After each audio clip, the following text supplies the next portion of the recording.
Welcome to my channel. இன்றைக்கி என்ன பார்க்க போகிறோன்னா ஒரு பிரேக்ஃபாஸ்ட் ரெசிபி தாங்க. அதுவும் கேரளா ஸ்டைல் புட்டும் கடலைக்கறியுங்க.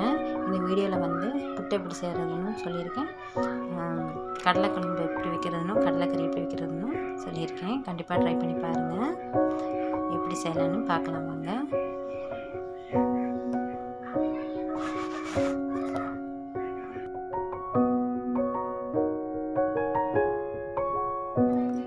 அதுக்கு ஃபஸ்ட்டு 1/2 கிலோ அரிசி மாவு வீட்டில் அரைச்சது லைட்டாக வறுத்து எடுத்துக்கலாங்க. அதுக்கப்புறம் அடுப்பு ஆஃப் பண்ணிவிட்டு தேவையான அளவு உப்பு சேர்த்துக்கலாங்க. உப்பு சேர்த்ததுக்கப்புறம் நல்லா கிளறி விட்டுருங்க.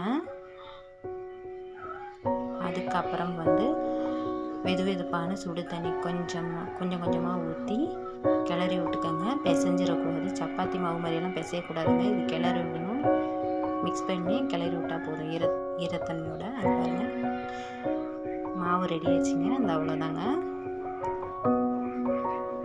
இந்த புட்டுக்கு தேவையான தேங்காய் திருவிக்கலாங்க. தேங்காய் துருவி இருக்குது பாருங்கள். புட்டு பாத்திரம் அடுப்பில் வச்சாச்சுங்க. தண்ணி சூடானதுக்கப்புறம் குழா இருக்குல்ல, அங்கே புட்டு குழா போட்டு தாங்க செய்கிறோம்.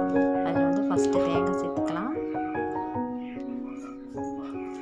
அதுக்கப்புறம் மாவு சேர்த்துக்கலாங்க. எத்தனை பீஸ் வேணுமோ அதுக்கு ஏற்ற மாதிரி ஃபஸ்ட்டு தேங்காய் போடணும், அப்புறம் மாவு போடணும், அப்புறம் தேங்காய் போடணும் தான் கணக்காக பீஸாக வருங்க. நான் 2 பீஸ் வர மாதிரி போடுறேங்க. தண்ணி கொதிச்சிருச்சு. இப்போ அதை வச்சிடலாங்க. ஆவி வந்ததும் புட்டு ரெடி ஆயிடும். ஆவி வந்துருச்சு, புட்டு ரெடிங்க. அதுக்கப்புறம் தேங்காயும் 4 பல் பூண்டும் நல்லா வறுத்து மிக்ஸி ஜாரில் அரைச்சி வச்சுக்கலாங்க. அதுக்கப்புறம் இது கடலை குழம்புக்கு தேவையான அளவு எண்ணெய் ஊற்றிக்கலாம். தேங்காய் எண்ணெய் ஊற்றிக்கலாம். கடுகு போட்டுக்கலாம். அதுக்கப்புறம் வெங்காயம் போட்டுக்கலாம்.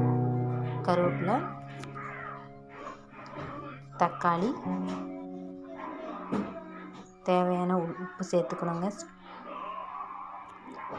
மஞ்சத்தூள் சேர்த்துக்கலாங்க. நல்லா வணங்கி வரட்டுங்க.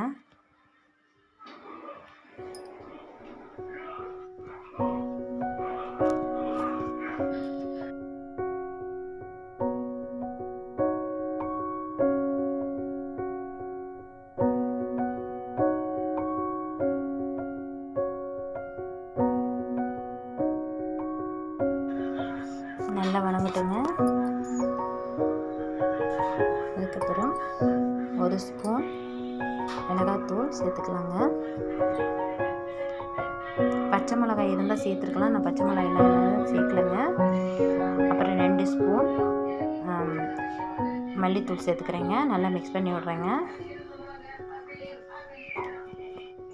நல்லா வணங்கினதுக்கப்புறம் தேவையான அளவு தண்ணி சேர்த்துக்கலாங்க.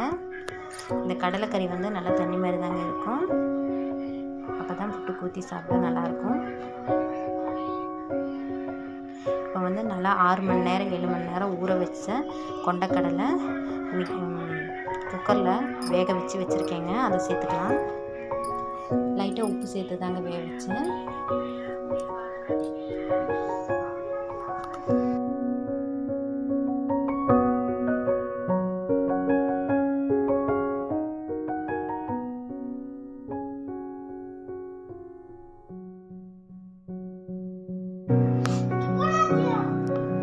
கொதிக்கட்டுங்க. அதுக்கப்புறம் வறுத்து வச்ச தேங்காய் இருக்குல்லங்க,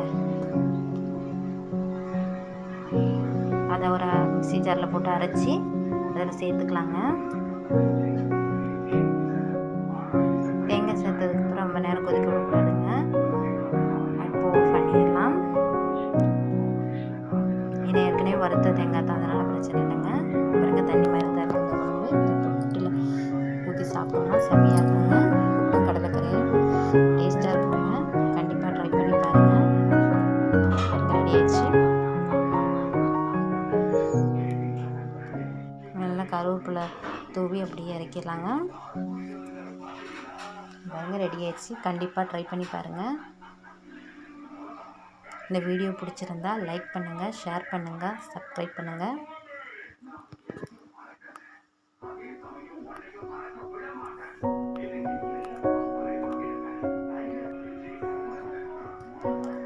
தேங்க்யூ.